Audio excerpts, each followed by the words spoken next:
सूत्रों के हवाले से खबर यह है कि पीएम पद के उम्मीदवार के तौर पर पितृपक्ष से पहले नरेंद्र मोदी के नाम का ऐलान हो सकता है।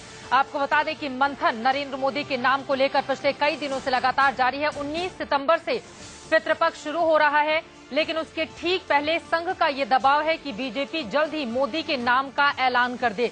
इसके पीछे कई सारी वजहें भी गिनाई जा रही हैं और सबसे बड़ी वजह है कि अगर पितृपक्ष तक रुक जाती है बीजेपी तो उसके बाद जो 15-20 दिनों का वक्त होगा उस दौरान नाम की घोषणा नहीं की जा सकेगी, क्योंकि उस समय किसी भी तरह की घोषणा या शुभ कार्य नहीं होता है। इसी वजह से पितृपक्ष के पहले चाहता है संघ की नरेंद्र मोदी के नाम का ऐलान हो जाए। अब सवाल बड़ा ये उठ रहा है कि नरेंद्र मोदी के नाम का ऐलान क्या प्रधानमंत्री पद के उम्मीदवार के रूप में आगे रखना चाहता है संघ, और इसके लिए क्या बीजेपी के सभी नेता तैयार होंगे? बड़ा सवाल यही उठ रहा है, क्योंकि एक खेमा ऐसा है जो लगातार नरेंद्र मोदी का विरोध करता हुआ चला आ रहा है। सीधे रुख करेंगे हम न्यूज रूम का, जहां से हमारे एडिटर इन चीफ दीपक चौरसिया जुड़ चुके हैं हमारे साथ। दीपक, बड़ा सवाल यही है, क्या पितृपक्ष के पहले ये माना जाए कि संघ के दबाव में बीजेपी प्रधानमंत्री पद के उम्मीदवार के रूप में नरेंद्र मोदी के चेहरे को आगे कर देगी? जिस तरह जो हमारी बीजेपी के बड़े नेताओं से बात हुई है और वो नेता जो संघ और बीजेपी के बीच मीडिएशन का काम करते हैं, उनके बीच मध्यस्थता का काम करते हैं, उन्होंने इस बात की पूरी संभावना जताई है कि पितृपक्ष से पहले इस नाम की घोषणा हो जाए। ऐसा संघ चाहता है। संघ चाहता है, मैं फिर से कहूंगा, संघ चाहता है कि बीजेपी पार्लियामेंट्री बोर्ड की बैठक बुलाकर नरेंद्र मोदी के प्रधानमंत्री पद के नाम का ऐलान पितृपक्ष से पहले कर दे। इसके कई सारे तर्क हैं, इसके विरोध में भी कई सारे तर्क हैं और इसको लेकर लगातार सीरीज ऑफ मीटिंग्स बीजेपी के नेताओं के बीच हुई है। हमारे साथ हमारे सहयोगी यतीन्द्र भी जुड़ेंगे जो इस बारे में बताएंगे। लेकिन संघ ऐसा क्यों चाहता है? संघ ऐसा चाहता है, पहला कारण यह है कि इससे मोदी को पूरा वक्त मिलेगा और जो सेक्युलरिज्म और कम्युनलिज्म का जो गेम कांग्रेस खेलेगी इस पूरे मसले को लेकर, वो सेटल डाउन होगा। लोकसभा इलेक्शन जिसमें लगभग 6 से 7 महीने बचे हैं, उससे वक्त और विकास, करप्शन और तमाम मुद्दों पर बात हो सकेगी। इसीलिए संघ बीजेपी कार्यकर्ताओं के मन में, देश के मन में किसी भी तरह का कोई संशय नहीं छोड़ना चाहता और वो मोदी को पीएम इन वेटिंग डिक्लेयर करना चाहता है, क्योंकि संघ को लगता है कि Modi is the best option. Modi के से बेहतर चेहरा मोहरा नहीं है और मोदी के पक्ष में देश में एक माहौल है। चित्रा बिल्कुल, और इसके पीछे देखा भी था हमने। बुधवार को आडवाणी के निवास पर सुषमा स्वराज से भागवत की मुलाकात हुई, बृहस्पतिवार को राजनाथ सिंह से मुलाकात हुई और उसके बाद शुक्रवार को भागवत ने मुलाकात की थी डिनर के वक्त लालकृष्ण आडवाणी के घर पर। यानी कि मनोबल का दौर जारी है। लेकिन इन सब के बीच जो विरोध का स्वर उठ रहा है, दीपक, क्या ये माना जाए कि नरेंद्र मोदी के नाम पर वीटो की तैयारी में है संघ? जी हाँ, ऐसा ही लगता है, क्योंकि अंततः बीजेपी में वही होता है जो संघ कहता है। सिर्फ एक बार लालकृष्ण आडवाणी को इस्तीफा देने के लिए संघ ने कहा था, उस वक्त अटल बिहारी वाजपेयी ने वीटो लगाया था। वीटो लगाने की हैसियत लालकृष्ण आडवाणी की है, लेकिन अब संघ को लगता है कि गोवा कार्यकारिणी के बाद जिस तरह से उन्होंने इस्तीफा दिया था, जिस तरह से पार्टी के अफेयर्स को सार्वजनिक कर दिया था, संघ को लगता है कि आडवाणी वो नैतिक अधिकार खो चुके हैं। इसीलिए संघ आडवाणी की बात को तरजीह नहीं दे रहा है। लेकिन हो सकता है कि पार्टी के अंदर और खींचतान हो। हम आपको ग्राफिक्स के जरिए दिखाएंगे कि कौन नरेंद्र मोदी के साथ है, कौन येलो लाइट पे खड़ा हुआ है और कौन ग्रीन लाइट पर, हम ये आपको पूरा बताएंगे। लेकिन चित्रा, यहां समझने वाली बात यह है कि गोवा कांड के बाद और जिन्ना कांड के बाद जिस तरह से आरएसएस से टेक ऑन लिया है आडवाणी ने, उसके बाद इस बात की संभावना बेहद कम है कि आडवाणी को तरजीह दी जाए इस पूरे मसले को लेकर। तो देखना बेहद दिलचस्प होगा, क्योंकि आज आरएसएस की प्रिलिमिनरी बैठक चल रही है। 8 और 9 तारीख को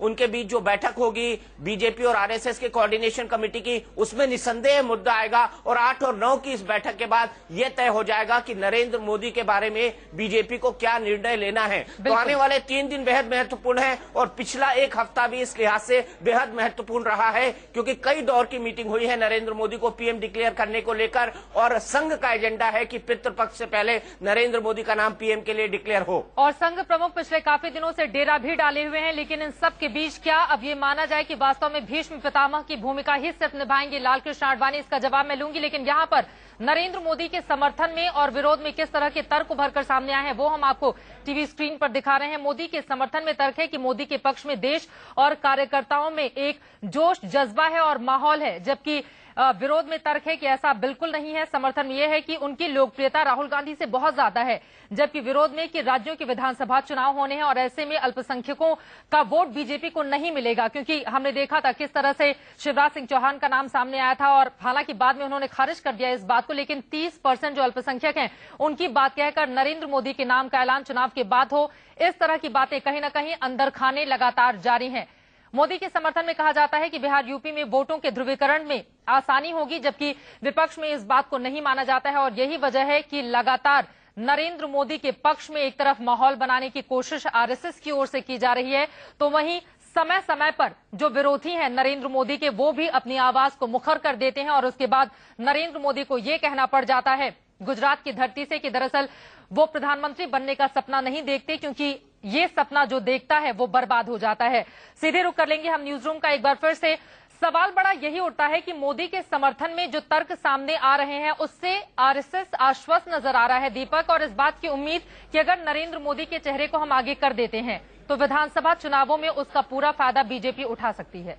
जी हाँ, लेकिन दूसरा तर्क ये भी है, शिवराज, रमन सिंह, वसुंधरा राजे सिंधिया, ये लोग नहीं चाहते कि इस वक्त इस तरह का मैच क्रिएट किया जाए, क्योंकि उनको लगता है कि स्थानीय मुद्दे बेहद महत्वपूर्ण हैं। उनको लगता है कि शिवराज ने अच्छा काम किया है, शिवराज को लगता है, रमन सिंह को लगता है कि रमन सिंह ने अच्छा काम किया है। वहां पर कांग्रेस पूरी तरह से डिवाइडेड है, मध्य प्रदेश में भी और छत्तीसगढ़ में भी। वहीं वसुंधरा राजे सिंधिया इस वक्त फेंस सीटर की भूमिका में है, न वो मोदी के समर्थन में है, न वो मोदी के खिलाफ में है, लेकिन मोदी को अपनी रैली के समापन के दौरान बुलाना चाहती हैं। तो ये नेता यही चाहेंगे कि ये चुनाव इनके बल पर आगे निकल कर आए, जीत का श्रेय पूरा उनका हो, नरेंद्र मोदी के साथ शेयर न हो। वहीं दिल्ली के चुनाव हैं जिसके प्रभारी नितिन गडकरी और जिसको लेकर उनको कई तरह की दिक्कतों का सामना करना पड़ रहा है, लेकिन संघ का तर्क है कि जो काम कल करना है वो आज करें, आज करे सो मतलब काल करे सो आज करे, आज करे सो अब। बिल्कुल, आज करे सो अब। संघ यही मानता है, इसलिए उनका कहना है कि पितृपक्ष से पहले इस बात का अनाउंसमेंट होना चाहिए।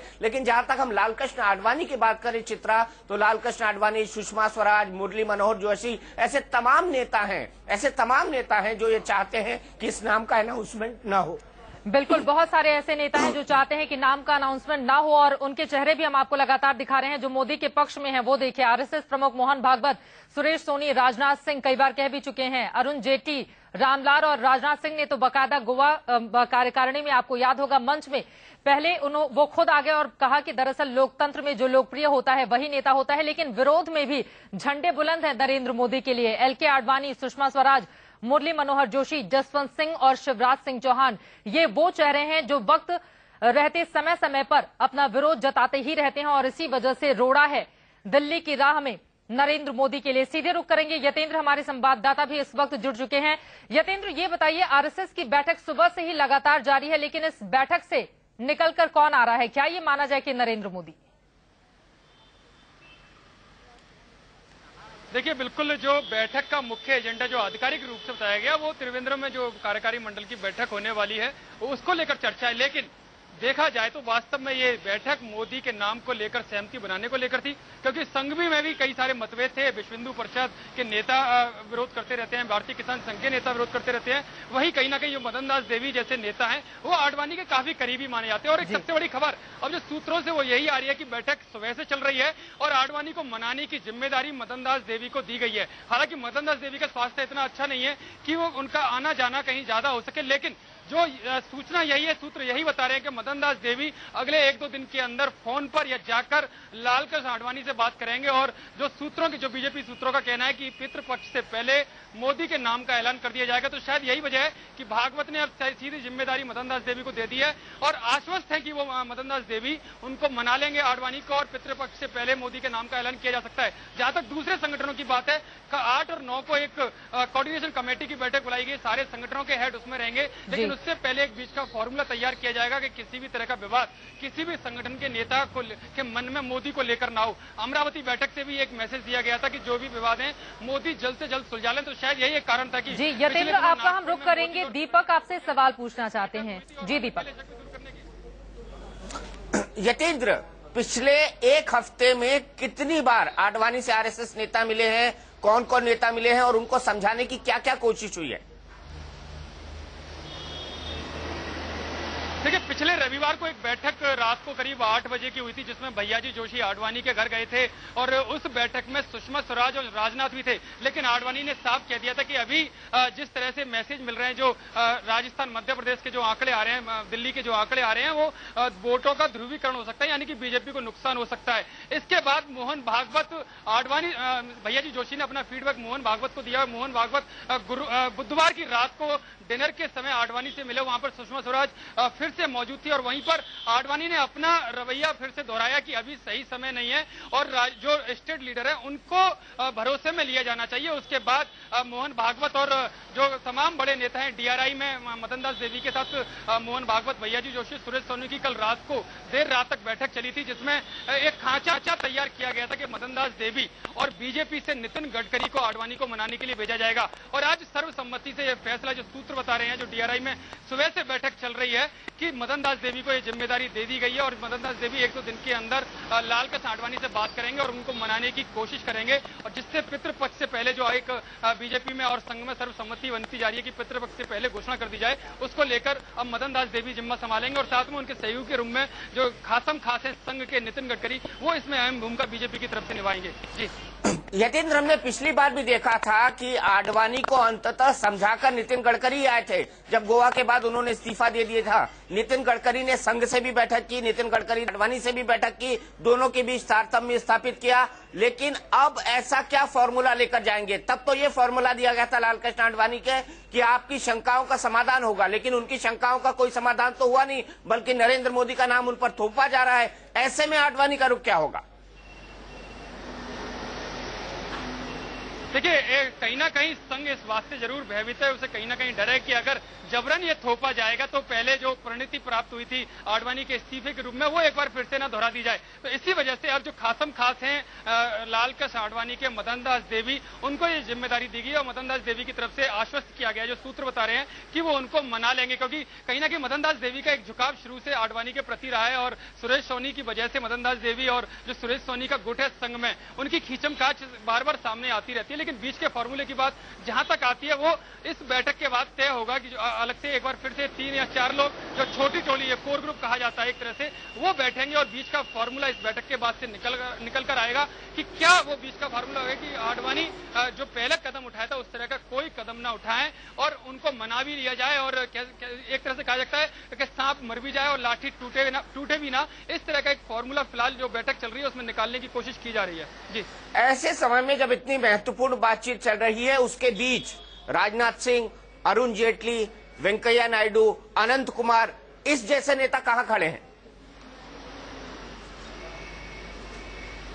देखिए, राजनाथ सिंह की जहां तक बात है तो वो सीधे तौर पर नरेंद्र मोदी के साथ दिखाई दे रहे हैं और संघ के खास भी माने जाते हैं। संघ के इशारे पर ही वो दोबारा जो राष्ट्रीय अध्यक्ष की कुर्सी उनको मिली है। और अब जो जस्ट अभी जो सूचना मिल रही है सूत्रों से कि राजनाथ सिंह शाम को 5 से 5:30 बजे के बीच में इस बैठक में जा सकते हैं, यानी कि जो फॉर्मूला तैयार किया जा रहा है उनमें उनकी अंतिम तौर पर सहमति राष्ट्रीय अध्यक्ष के तौर पर ली जाएगी। हालांकि अभी तक इसकी पुष्टि नहीं हुई है, लेकिन सूत्र यही बता रहे हैं कि शाम को 5 से 5:30 बजे के बीच में राजनाथ सिंह डीआरआई में जो संघ की बैठक चल रही है वो वहां पर जा सकते हैं और जो मोहन भागवत और भैयाजी जोशी के साथ वो अलग से बैठेंगे और जो बीच का फॉर्मूला होगा उनको बताया जाएगा। उसके बाद उस पर मदन दास देवी और नितिन गडकरी अमल करेंगे और अगले जो 1 से 2 दिन के अंदर आडवाणी को मनाने की कोशिशें पूरी की जा सकती है। जी, लेकिन यतीन्द्र, एक हाइपोथेटिकल सवाल, अगर आडवाणी नहीं मानते हैं, ऐसे में संघ क्या करेगा?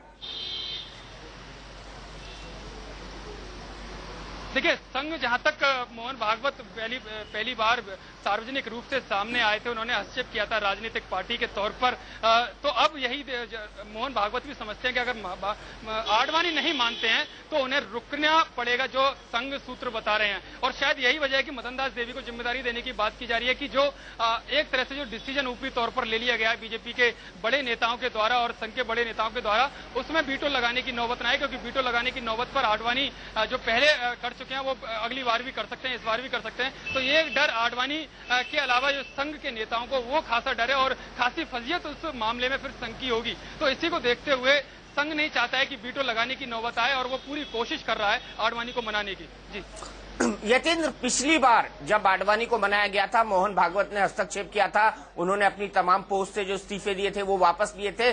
उस वक्त उनको ये आश्वासन दिया गया था, उन्होंने दो बातें कही थी। पहली बात तो ये थी कि लोग पार्टी के इंटरेस्ट से अलग अपने इंटरेस्ट के लिए काम करते हैं, और अब बीजेपी वो पार्टी नहीं रही जिसके बारे में दीनदयाल उपाध्याय, श्यामा प्रसाद मुखर्जी, अटल बिहारी वाजपेयी ने सोचा था।